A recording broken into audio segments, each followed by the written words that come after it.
एक धूप से नहाए हुए सब्ज मैदान में नूह और अज़ाबेला खुशी से खेलते हैं।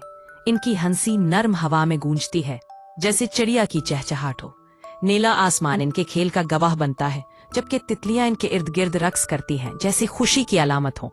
बेफिक्री और जवानी से भरपूर वो लम्हे की सादा खुशी में खो जाते हैं। इनकी हंसी हवा में घुलकर घास के सरसराहट से एक खुशगवार नगमा बनाती है। धूप में नहाया हुआ एक वसी मैदान फैला हुआ है। 10 साला नूह एक कदीम बलूत के दरख्त के करीब तजस्सुस से बढ़ता है, जिसकी शाखें मड़े हुए पंजों की तरह फैली हुई हैं, जैसे किसी जादुई कहानी का हिस्सा हो। अचानक उसकी आंखें किसी अजीबो गरीब मंजर पर जम जाती हैं। रोशनी से बना एक चमकता हुआ सीढ़ी आसमान की तरफ जा रही है। अज़ाबेला, उसकी दोस्त, भी साथ खड़ी होकर हैरत से देखती है। वो धीरे से पूछती है, ये क्या है? नूह और अज़ाबेला इस नूरानी सीढ़ी पर चढ़ने लगते हैं। उनकी महम का आगाज हो चुका है। नीचे की दुनिया छोटी होती जाती है जैसे जैसे वो बुलंदी की तरफ बढ़ते हैं। वो नर्म बादलों की तहों से गुजरते हैं। एक ख्वाब जैसा सफर जारी है। हवा ठंडी और ताजगी से भरपूर हो जाती है, जैसे कि कोई नई दुनिया उनका इंतजार कर रही हो। आखिरकार वो बादलों की सल्तनत के दाखिले पर पहुंचते हैं। वहां बादलों से बने मुजस्मा नुमा शेर मुहाफिज खड़े हैं, जो ताकत और हसन का दिलकश इम्तिजाज पेश करते हैं। बादलों की सल्तनत में हवा से चलने वाले किले और तैरते जजीरे नजर आते हैं, जिनका नजारा एक नाकाबिले यकीन ख्वाब सा महसूस होता है। नूह और अज़ाबेला जब बादलों की सल्तनत में पहुंचते हैं तो हैरत उनके चेहरों पर छाई होती है। आसमानी व्हील आहिस्तगी से फजा में तैर रही होती है। बादलों के लोग खुशदिली से उनका खैर मकदम करते हैं। सल्तनत का हसन उनका दिल जीत लेता है, जैसे एक नए दोस्त का मुस्कुराहट के साथ इस्तकबाल। वो एक वसी और शानदार तख्तगाह में दाखिल होते हैं, जहां बादलों की मलका अपनी शफीक मौजूदगी के साथ उनका इस्तकबाल करती है। वो कहती है, खुश आमदेद मुसाफिरों, मैं बादलों की मलका हूँ। हमारी सल्तनत की ताकत दिले आसमान नामी क्रिस्टल से है। अचानक एक धमाका होता है। अलार्म बजते हैं, महल कांपने लगता है।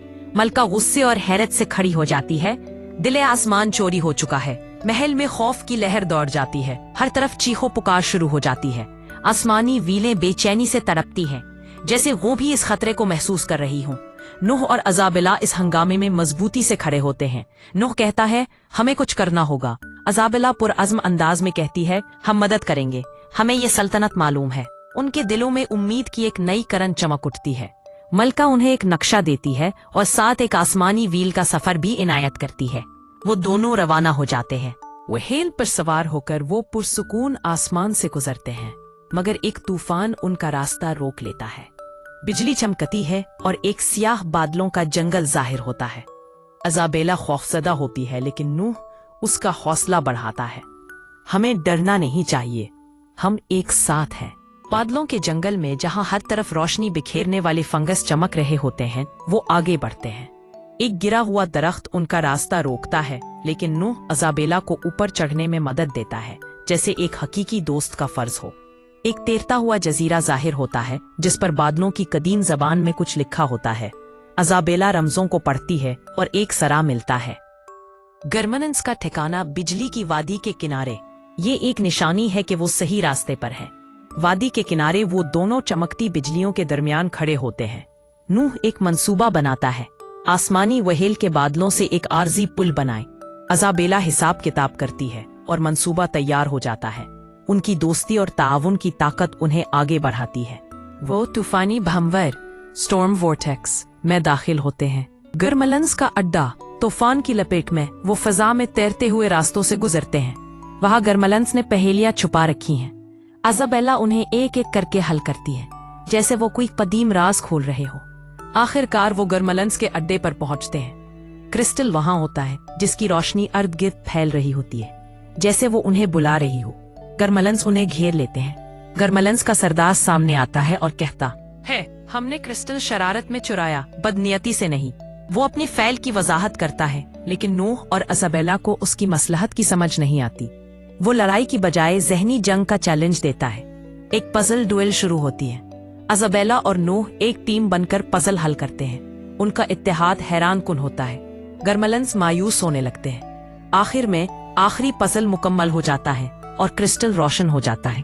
गर्मलंस शर्मिंदगी से माफी मांगते हैं। नूह और अज़ाबेला उन्हें बेहतर तफरीह के रास्ते दिखाते हैं। खेल, फनून और एक दूसरे की मदद, जैसे दोस्त एक दूसरे का हाथ थामे रहते हैं। वापसी के सफर पर वो दिले आसमान को बुलंद करते हैं। तूफान थम जाता है, बादलों की सल्तनत में रोशनी लौट आती है। मलका क्रिस्टल को तख्त पर रखती है और सल्तनत दोबारा जगमगा उठती है जैसे मौसम बहार की पहली किरण। मलका मुस्कुराती है और नूह अज़ाबिला को पर अता करती है, रोशनी से बने परों का तोहफा। वो खुशी से पर फैलाए परवाज करते हैं, बादलों के दरमियान उड़ते हुए खुलाबाजियां खाते हैं।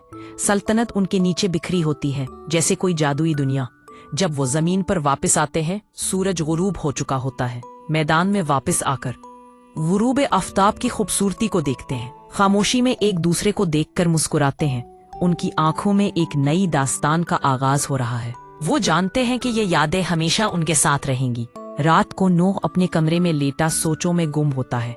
बादलों की सल्तनत, आसमानी वेले, पहेलियां और अज़ाबिला की दोस्ती। वो सुकून से सो जाता है जैसे एक बच्चे का ख्वाब हो। अज़ाबिला भी चांदनी में उन लम्हों को याद करते हुए ख्वाबों की दुनिया में चली जाती है जहां हर चीज मुमकिन है। सुबह के वक्त वो दोबारा मैदान में खड़े होते हैं। उनके चेहरों पर नई रोशनी होती है, उनकी आंखें आसमान की तरफ उठती हैं जैसे वो नए ख्वाबों की तलाश में है। उनके दिल एक नए सफर के लिए धड़कते हैं। अनजान दुनिया, इन गनत कहानियां। अब वो सिर्फ दो दोस्त नहीं बल्कि एक टीम है, रोशनी, उम्मीद और दोस्ती की अलामत।